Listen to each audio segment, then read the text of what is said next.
Bonjour à toutes et à tous, bienvenue dans ma seconde base autonome durable. Je suis Stéphane Vivaliste et aujourd'hui nous allons aiguiser votre préparation en parlant des 4 principales causes de mort lors de l'effondrement. Et cette connaissance va vous permettre d'anticiper et d'éviter de faire les erreurs que vont faire les cigales et ainsi augmenter vos chances de survie. Et plus important que tout, les chances de survie de votre famille et de vos êtres aimés. Donc commençons par la première cause principale qui nous touche tous. Bon, le premier, et c'est la procrastination. Et ou selon la définition que je cite, au niveau psychologique, décrit le symptôme d'une personne remettant en permanence les tâches qu'elle doit effectuer au lendemain. C'est l'incapacité à agir dans l'instant, à accomplir une action. Fin de citation. Alors oui, je mets la procrastination en première position, car ce qui va principalement causer la mort lors du collapse est le manque profond de préparation, que ce soit au niveau matériel, au niveau des connaissances et de l'expérience.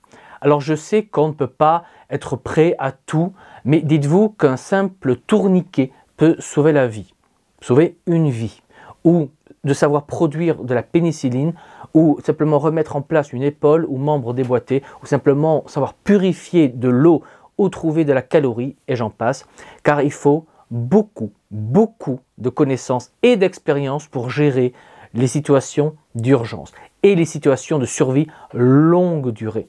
Et aujourd'hui, nous avons le temps.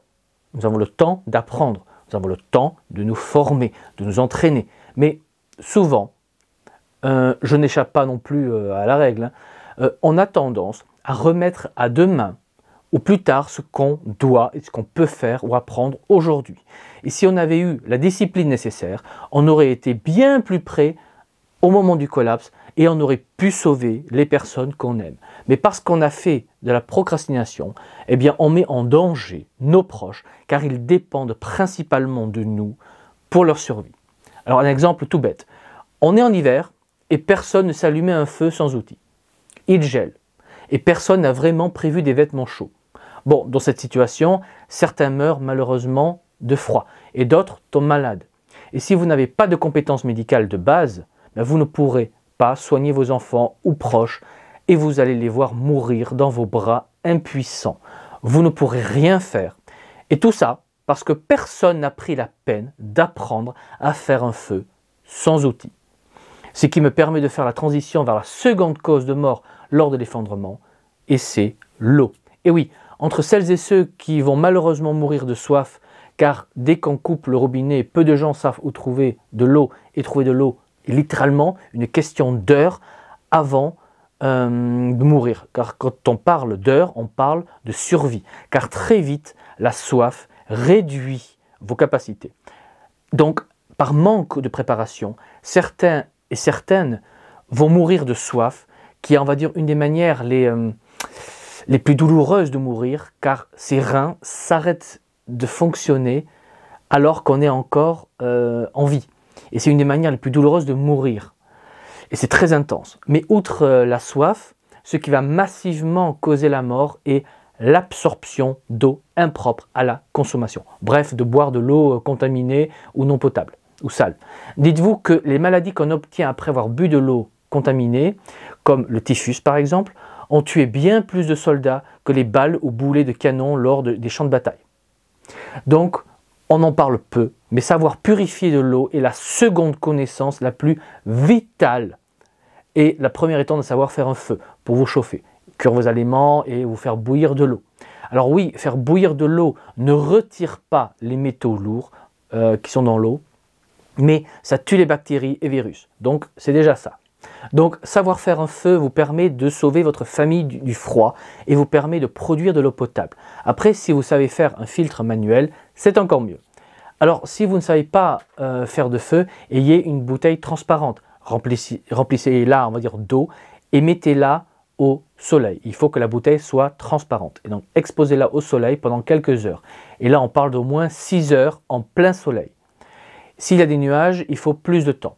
Voilà, c'est du simple et du assez efficace, car l'idée en général est que la lumière va détruire l'ADN et désactiver les bactéries et virus présents dans votre eau. Et pour plus d'informations et de détails, bon, moi je vous invite à vous intéresser à la méthode SO10, qui est une manière très facile, avec simplement une bouteille d'eau transparente, de purifier de l'eau. Mais attention, il faut vraiment que la lumière puisse traverser la bouteille. Donc voilà, si vous gardez cette méthode en tête avec la durée d'attente de 6 heures, vous devriez pouvoir produire de l'eau potable en urgence pour vous et votre famille. En tout cas, cela va vous donner du temps pour vous retourner et vous organiser. Et on va dire, le temps est un facteur crucial et décisif en situation d'effondrement et de survie. Alors, la troisième cause de mort en masse lors de l'effondrement est la nourriture.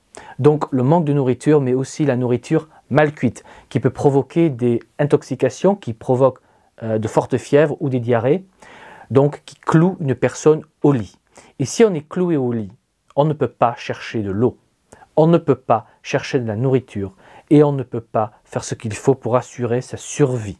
Donc là encore, savoir allumer un feu est vital et archi sous-estimé dans la sphère des personnes qui s'intéressent à la survie et à l'autonomie. On pense trop souvent que c'est facile et on stocke du matériel, mais je connais très peu de personnes qui ont réellement testé leur matériel en temps réel ou qui s'entraînent à allumer du feu dans de mauvaises conditions.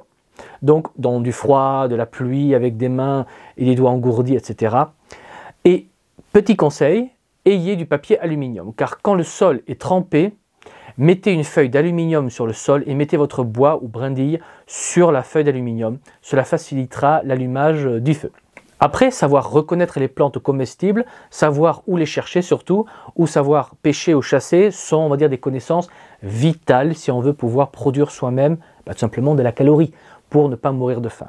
Et c'est pareil pour le potager. Chaque heure investie dans votre potager peut sauver des vies, en tout cas augmente votre expérience et augmente ainsi vos chances de survie sur le long terme. Donc travaillez directement à sauver des vies, dont la vôtre surtout. Donc vraiment, ce sont ces petits gestes qui font la différence, qui vont le plus manquer. Allons de savoir faire un feu, purifier de l'eau, produire de la nourriture, savoir construire un abri, etc. Bref, les gestes qui permettent la survie et la vie autonome en cas d'effondrement.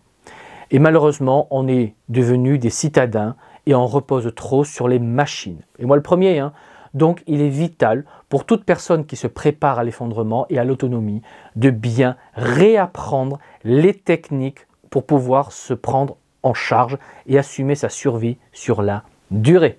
Ce qui nous mène vers le quatrième et dernier point de cette vidéo, qui est le fait de complètement reposer sur les urgences, qui seront au moment du collapse, complètement débordés, ils seront en sous-effectif, sans stock ou simplement incapables de vous rejoindre.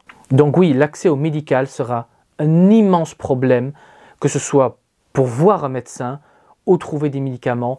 Et donc, par facilité, on se dit tous, allez, on a des urgences, donc on repose sur eux. Mais c'est faire l'autruche, c'est mettre sa tête dans le sable, car rien, je dis bien rien, ne vous garantit que les urgences pourront vous aider en période d'effondrement. Alors déjà aujourd'hui, où les choses tiennent encore à peu près, eh bien les urgences ont déjà du mal à tout gérer. Alors imaginez lors du collapse, quand le nombre de personnes dans le besoin va exploser. Là, les capacités du corps médical seront complètement débordées et sans un accès, on va dire, à des soins et aux urgences, nombre de personnes vont trouver la mort. Allant de femmes qui accouchent à des personnes qui ont des problèmes de santé graves, à de simples fractures ou à des accidents, etc.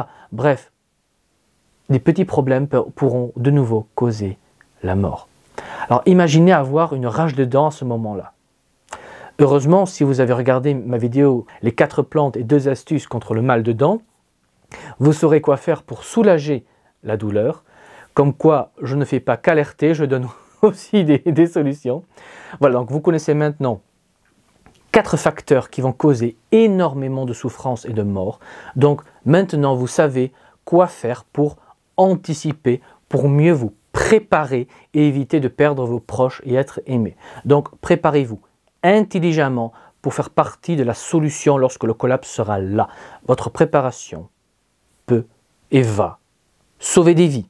Soyez-en conscient et consciente et agissez en conséquence. Vous, personnellement, vous qui m'écoutez, vous pourrez faire la différence. Voilà, sur ce, je n'ai plus qu'à vous dire comme toujours, préparez-vous, anticipez et je vous dis comme toujours à la prochaine fois. Allez, ciao!